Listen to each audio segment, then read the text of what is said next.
Right, hi, this is me again, straight away, and I'm going to do card readings. It's quite simple. First I'll go through a few cards for you, so you can figure them out.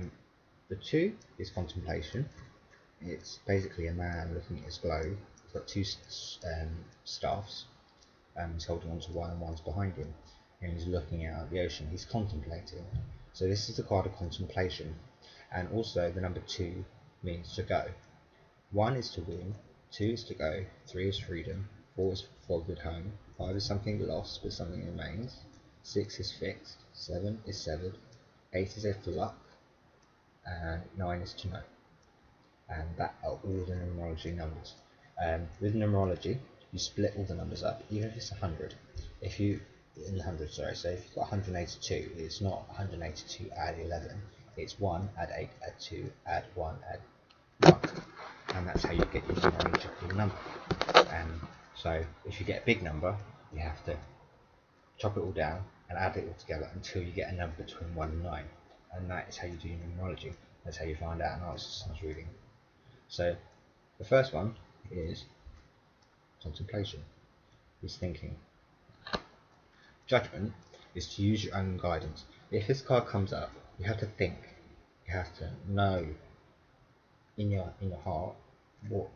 If you're asking a question and it says use your judgment, you think about it.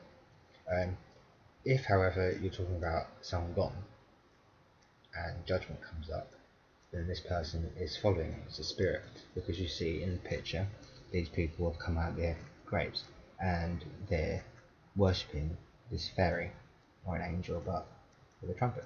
Yeah.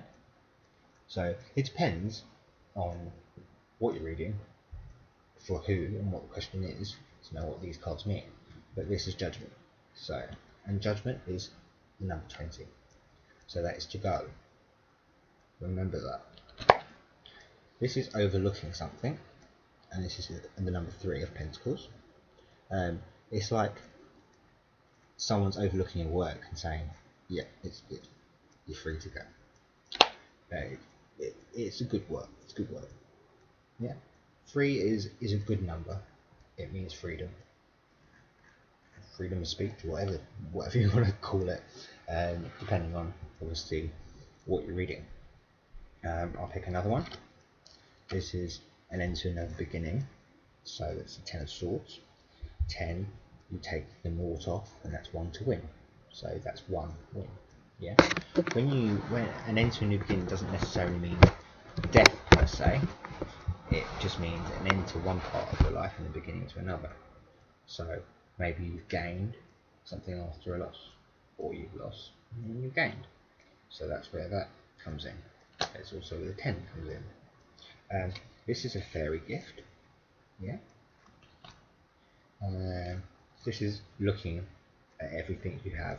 So this person is looking over. He's on top of a mountain or a hill, and he's looking at everything. Yeah. So that's what that is. This is the messenger. The crossroads. He has all the elements. If he's up like this is a message, means something is coming you need to know. If, however, it's reversed, it means that the person you're reading for is ill, or there's illness coming. Depends on where it is in the reading, and I'll show you 1 or 2 ways of doing a reading. I won't show you anything elaborate like the Wheel of Fortune or things like that, because it's a long thing and it's to do with zodiac. This is a card of poverty. This is Nightmare card, which is only a nightmare, it's not real. It's fears, basically. So when you get that, it's just a fear, it's to conquer it. Well, not even to conquer it, but just to know that it's not a worry and don't be worried about it. And that's 9 to know, obviously. Look at that, it's number 9. That's something that's lost, but something that remains. This is the card of weighing one thing up against the other one. It also is a card of divinity, as you can see the sign of the divine there. Also, pentacles are a dark-haired person. Cups are blonde. Wands are a fiery-haired person, so redheads. And what's the other one I'm missing? Pentacles, wands. I've done wands. And swords. Swords, I think, would be kind of like brown hair person or something like that. That's how they work. This is someone that hoards a lot, so they're holding on tightly to what they have. Someone like an old person usually has a lot, has kept a lot in their house. That's what that is. That's the wish card. I'm hoping taking all this in. And finally, this is the card of talk. It's basically Xerxes, the West Wind. Boris was the weakest one, Xerxes was the strongest one. It's Battle for Force. This is Greek mythology. You have to read it in order to know, otherwise you're not going to quite get it. I have taught people how to read cards, and sometimes they get it, and sometimes they don't. A friend of mine is kind of a friend, but she's a sinner. And she's got most of the cards up, but she's got one or two wrong, and then she's kind of interpreted it to her own way. She's got other books, and she's gone, oh, right, that means that, that means that, that means that. Basically, no. Cards have one meaning and one meaning alone. You choose that meaning. You don't say it means 10 billion things. If it's say this card, this is the card of the Sun and Sun God.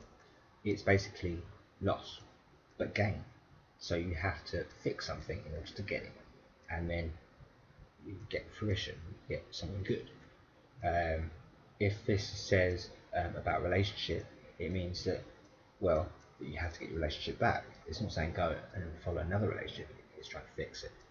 If it's to do with money, it means you've got to try, and if this is money, right, so say the question is to do with money. You've lost money, so you have to get it. It could be get a loan, it could be try make an investment, it could be try and get another job, it could be work related. So yeah. This is the Hanged Man. He is psychic. If he's standing this way up, it means he's happy. If he's this way up, it means he's sad. But he is psychic. So that's the first part of the lesson.